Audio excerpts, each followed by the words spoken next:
Үндэсний эрхчлөө тусгаар тогтнолоос сэргээсний 103 жилийн баярын өдөр өчигдөр тохиож төрийн ордны хойд цэцэрлэгдэх Монгол төрийн тамганы өшөөнд Монгол Улсын ерөнхийлөгч захиагийн элбэгдорж улсын хурлын дарга инх болт ерөнхий сайд цаахан бэлэг болон улсын хурал засгийн газрын гишүүд төрийн тамганы өшөөнд цэцэг өргөж хүндэт харуулж агслаа. Үндэсний эрхчлөөний өвсгөлийн түүх 103 жилийн өдрийн хүрээнд Монгол Улсын дээд хурлын дарга Сайн ноён хаан ерөнхий сайд Намнан сүрэнгийн хөргийг төрийн ордон залгах ёслол өчигдөр боллоо. Монголчууд үндэсний эрхчлөө тусгаар тогтнолоос сэргээн мандуусны 103 жилийн ойд зориулан Монгол Улсын ерөнхийлөгчийн ивэлдор Монгол Улсын ерөнхийлөгчийн тамгын газар Монголын бүхий холбооноос зохион байгуулж буй Чансаа өндөр шигшмэл 128 бүхий барилдааныг нээж Монгол Улсын ерөнхийлөгч захиагийн элбэгдорж өгүүллээ. Сурлаг урлаг спортын амжилтаараа үеийнхнээ манлаж мөн нийгэм тустай ажил хийж бусдад үлгэр дуурайл үзүүлсэн шилдэг 9 сурагчийг 2014 оны онцлог Монгол хүүхдээр тодруулснаа хүүхдийн төлөө үндэсний зөвлөлөөс зарлаж Монгол Улсын ерөнхий сайд сайхан бэлэг шагналыг нь гардууллаа.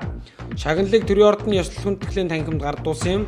Нийт 33 сурагчийн тодорхойлт хүүхдийн төлөө үндэсний зөвлөлд ирснээс 9 сурагчийг шалгаруулсан байна. Монголын хүүхдийн ордноос жил бүр уламжлалган зохион байгуулдаг харшийн сүлд модны наадамд Монгол Улсын ерөнхий сайд хүүхдийн төлөө үндэсний зөвлөлийн тэргүүн сайхан бэлэг оролцлоо. Ерөнхий сайд харшийн сүлд модны наадмыг нээж хэлсэн үгэндээ ерөнхий сайдад олон шинэ жил сүлд модны наадмын урилга ирсэн.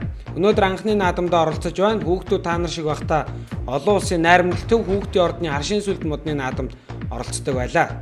Тиймээс нүүрэнд нь инээмсэглэл тодорч аз жаргал цацарсан хүүхдүүд та нарын наадмыг зорж ирлээ гэд шинэ жилийн мэнд хүргэсэн юм а.